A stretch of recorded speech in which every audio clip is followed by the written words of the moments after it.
Oh bonjour internet, ceci est un message subliminal pour que tu t'abonnes, tu likes, tu partages et aussi que tu te souviennes que moi je suis écrivain. Donc va me donner des sous sur Patreon, sur Privstar, Tipeee et tout le tralala. Et puis va voir aussi les vidéos de mes bouquins. Et puis acheter mes bouquins aussi évidemment. Sur ce, bonne vidéo à vous. Je l'ai déjà mentionné à plusieurs reprises, il y a de ça environ 15 ans, j'ai commencé à m'intéresser à la politique, la sociologie, l'actualité, etc., etc., etc. Et on va dire que j'étais plutôt comme ce qu'on appelle aujourd'hui un gauchiste en fait. J'ai même à un moment brièvement et succinctement, j'étais pas impliqué vraiment.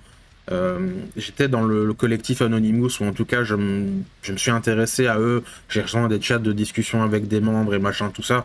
C'était sur MIRC d'ailleurs que ça se faisait, pourtant on était en 2013-14, un truc comme ça. C'est même là que j'ai fait mes premiers montages vidéo, c'est-à-dire que je faisais des petites vidéos montées dans le style Anonymous avec la voix, tout ça, et les sujets sur des sujets politiques ou de société ou d'actualité. Et pendant cette période, je dévorais tout ce qui passait. Documentaires, articles de presse, discussions sur les réseaux sociaux. J'ai même suivi en live le printemps arabe ou la première grosse manif, je sais plus quand ni laquelle, mais c'était un truc à Kiev, où ils avaient même fait un trébuchet. Enfin bref, certains de ces trucs-là, ils étaient streamés déjà à l'époque en live, et j'ai suivi ça. Je regardais. C'est même sur Facebook beaucoup que tout ça se passait. Et comme j'ai dit, ouais, on va pas se mentir, j'étais quand même pas mal gauchiste à ce moment-là. Je me définissais même comme anarcho-communiste, pour être plus précis, si vous êtes pointu sur la politique et tout ça. Et à cette époque, ouais, j'ai beaucoup bouffé de trucs complotistes ou conspirationnistes et tout ça. Et c'est donc le sujet de la vidéo. And then you can protect your head from the sun so you don't get... See how fast I did that? Folks, I'm an expert. Every day when I leave work, I do this. On va commencer d'ailleurs par la définition. Qu'est-ce que c'est le complotisme? Qu'est-ce que ça signifie? Comment ça se manifeste? Tout ça, tout ça. Je veux dire, réellement, autre que les mecs un peu fous qui parlent d'aliens ou de la Terre plate, ou voilà, Alex Jones qui est un pur bonheur à regarder tellement il est énergique et comique, et qui a des mèmes dessus à n'en pas finir. And Biebler says, hand in your guns. They want to train you. They're coming straight for you, and you know it. This space through people. I'm telling you, it's what all the ancients said. It's what they warned of. It's what we're dealing with. They're demons. They're frickin' interdimensional invaders, okay? I see you, enemy. I see you, enemy. Enemy! Enemy! You are my enemy! Oh, yeah, right. We're in contact with aliens. Like what kind of shit? Here's what's happening, because it's not just one group of aliens. What's the different groups? The Big Five. Okay, tell me what's going on. Let me begin. Le complotisme, en fait, c'est un terme péjoratif pour parler d'une sphère ou d'un milieu. C'est un hobby, on va dire. Enfin, c'est pas un hobby, mais vous avez compris ce que je veux dire. C'est le fait de rechercher des informations cachées au public et d'essayer, voilà, de comprendre et tout ça. Genre techniquement, voilà, si t'as un mec qui fait de l'évasion fiscale et t'arrives à retrouver ça, etc., c'est une forme de complotisme parce que, voilà, c'était pas public, c'était caché, donc tu mets au grand jour une information.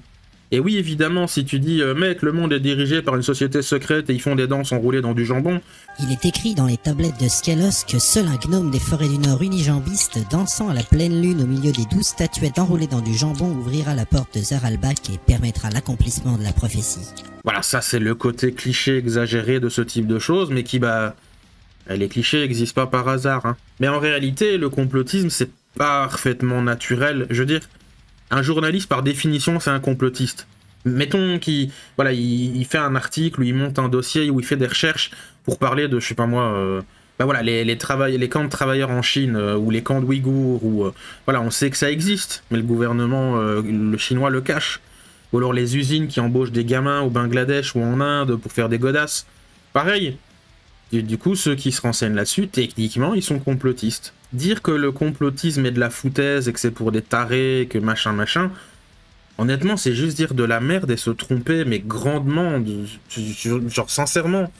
L'histoire de l'humanité est remplie, enfin ce n'est pratiquement que ça, des complots, des conspirations. C'est même des chefs d'accusation en justice parfaitement valides encore aujourd'hui. Prenons, allez, à travers les âges, toutes les magouilles qu'il y a eu. L'Empire britannique du Commonwealth avec les Indes et tout ça. Et l'Australie qui a été une colonie de prisonniers en fait. Le Troisième Reich avec tout ce qu'ils ont fait dans tous les sens, sur tous les sujets. Genre même la recherche un peu ésotérique en Afrique de je sais pas tout quoi. les rois au Moyen-Âge qui faisaient des alliances, etc., pour backstab un peu tout le monde. L'ère gréco-romaine, c'était quotidien, les assassinats et les manipulations diplomatiques et tout. Je veux dire, des complots et des conspirations, tout le temps, partout, c'est normal. Enfin, vous croyez que César, il est mort tout seul par hasard? Ah, il est tombé sur un couteau. Ah, bah dis donc, 47 fois, quand même. C'est 47, 49, je sais plus. Ou justement, en parlant de César, vous croyez qu'il a gagné contre les Gaulois sans magouiller, Alésia? Et ça s'est passé comment? Vous pensez que Napoléon, il a pas atteint le pouvoir et son statut via notamment du magouillage? Et notre pote moustachu allemand, vous pensez qu'il a rien fait au niveau politique et diplomatique pour trouver des alliés? Autant avant que pendant la guerre, hein. Je vous rappelle que la guerre, d'ailleurs, elle a été clôturée lorsque les Russes, ils ont dit fuck à l'accord qu'il y avait avec l'Allemagne. C'était une espèce de cessez-le-feu ou de pacte de non-agression. Et ils sont venus toquer à la porte de Berlin en mode Guten Tag. Et qu'est-ce qu'il en est de l'assassinat de JFK ou de Lincoln, ou la découverte du Japon par les Portugais, les Néerlandais et tous les accords commerciaux et les magouilles qu'il y a eu là-bas, tellement que c'était une mine d'or de ressources et de potentiel commercial. Je pourrais continuer comme ça toute la nuit, mais si vous avez regardé Game of Thrones, ou alors ici l'autre série là, avec les Targaryens, j'ai oublié le nom, c'est exactement ça.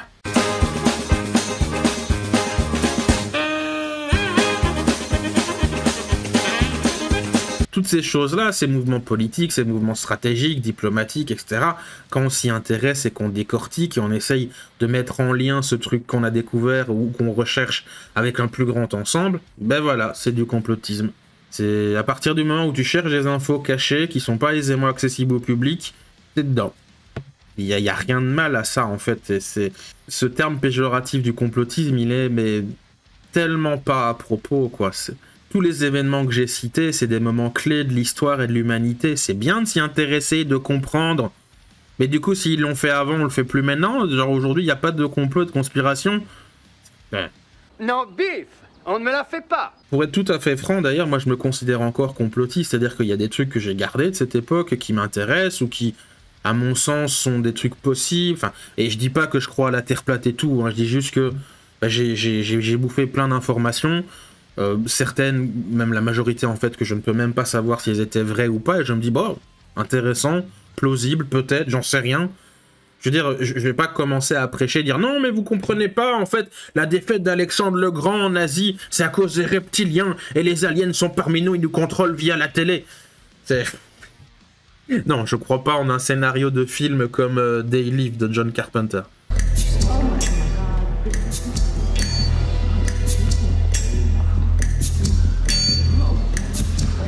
Parce que oui, malheureusement, c'est ça, en fait, l'image qu'a le grand public de ce qu'on appelle le complotisme, ou les gens catégorisés comme complotistes. Perso, moi, j'aimerais bien savoir s'il y a des aliens. J'aimerais bien en apprendre plus sur les fameuses théories de la Terre creuse et de ça. Parce qu'on ne sait pas ce qu'il y a au centre de la Terre. On connaît plus sur l'espace que le centre de la Terre ou les fonds marins. Je sais pas si vous saviez ça. Et tous ces trucs-là un peu fumés, un peu perchés, mais bien évidemment, moi, ça m'intéresse. D'ailleurs, je vous dis pas, quand j'ai vu les films récents là sur Godzilla, notamment le deuxième, comment il s'appelle encore? Ah, c'est celui avec Mechagodzilla, je sais plus comment il s'appelle.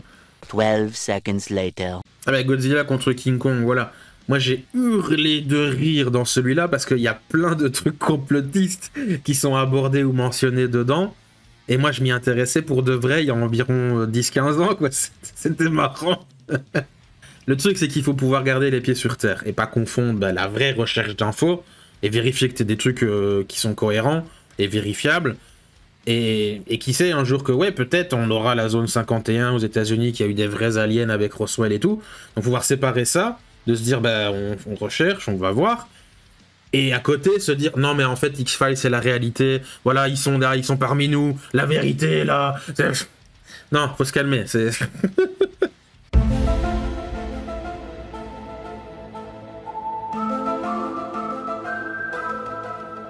Je crois que c'était Bernard Weber qui disait qu'il n'y avait rien de mal au complotisme. Je vais essayer de retrouver l'extrait. Si je le retrouve, je le mets.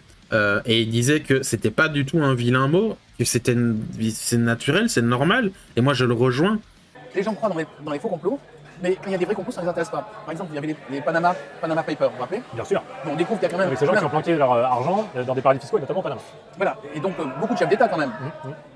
Bah, on veut un complot. Et ça c'est clair. Et ben bref, c'est passé un peu. 1. Je suis conscient des limites de la science. 2. Je suis conscient des abus des complotistes. 3. Maintenant, il y a une chose, il faut savoir que la science ne peut pas tout expliquer. Et ensuite, il y a aussi le fait qu'il y a quand même des choses qui nous sont cachées, mais des choses qui nous sont cachées essentiellement pour des raisons ou politiques ou industrielles. Moi, j'ai vu, quand j'étais journaliste, des collègues qui se faisaient offrir des cadeaux et qui racontaient ce que l'entreprise leur demandait de raconter. Le tout avec le titre de critique objective. Il y a quoi de mal à vouloir apprendre, découvrir, rechercher? C'est naturel, c'est sain, c'est bien. Et oui, des complots, il y en a plein partout, tout le temps. Je veux dire, regardez, est-ce que vous avez déjà menti à un pote? Ou caché une info à vos parents? Ou vous avez dit un secret à quelqu'un que vous auriez pas dû dire? Ben voilà. Des complotistes. Ah ben voilà, des complotistes. Ne t'inquiète pas, ça va bien se passer.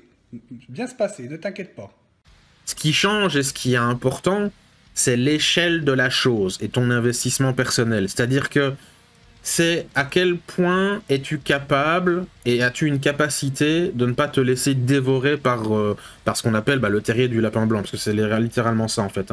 Une fois que tu commences à creuser dans ce genre de choses, c'est infini. Tu peux passer ta vie et même plusieurs vies dedans. Moi je suis tombé sur des trucs obscurs et j'ai mentionné genre la Terre creuse, les reptiliens, voilà, mais ça c'est que 2 trucs que j'ai découverts à l'époque. Il y a bien plus que ça, il y a bien plus perché encore. Ça, je vous imaginez pas.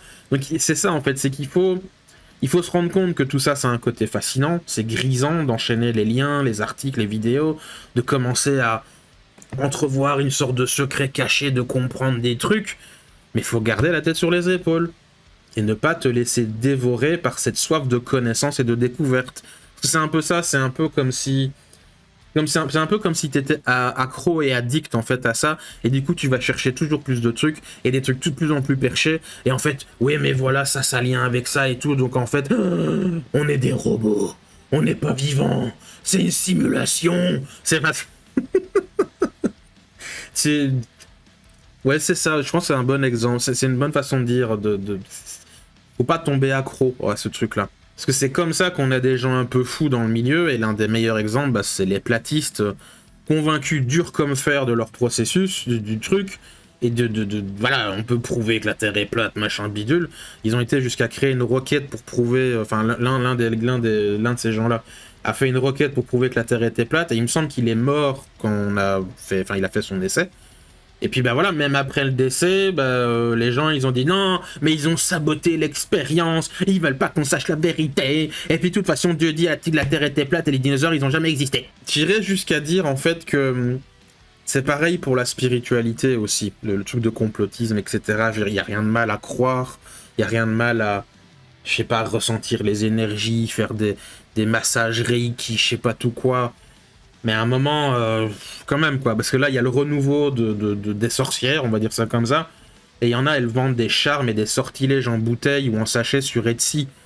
Et les gens, ils gobent ça, ils disent non, mais tu comprends pas, c'est les énergies, machin truc, et tout ça, et les cailloux magiques, et... Qu'est-ce que vous voulez que je vous dise? À un moment, tous ces trucs-là, ça devient une forme de croyance, parce que... Je reprends mon truc de la Terre creuse, c'est vrai que c'est un truc qui me fascine sur la Terre creuse. Et ça va pas à cause de Godzilla et machin, c'est déjà avant, j'en entendais parler. J'imagine c'est plus comme Futurama, si vous voyez ce que je veux dire. C'est que il y a genre une nouvelle surface qui a été créée par-dessus l'ancienne, en fait. Enfin, moi, c'est comme ça que j'imaginais dans mes délires et tout. Je suis intéressé, je veux savoir et tout. Mais à un moment donné, je veux dire, c'est tellement obscur et tu cherches des trucs tellement peu accessibles, tu vas devenir... croyant en fait de ta croyance et ta suspicion, c'est croyant de ta croyance. Tu vas croire dur comme fer que tu as découvert un truc pour cacher à la population pour je ne sais quelle raison, de la même façon que, que tu vas vendre des charmes pour retrouver l'être aimé et puis tu vas écouter Raël et... Il y a des fous et des débiles un peu partout, mais c'est juste que dans ce domaine-là, donc conspiration, complotisme et tout ça, tout ce qui est associé de près ou de loin à ça, on va dire que là-dedans, c'est des spécimens hauts en couleur qui offrent beaucoup plus de distraction et de théâtralité. Voilà, c'est C'est un petit peu plus distrayant. Voilà, c'est la seule différence.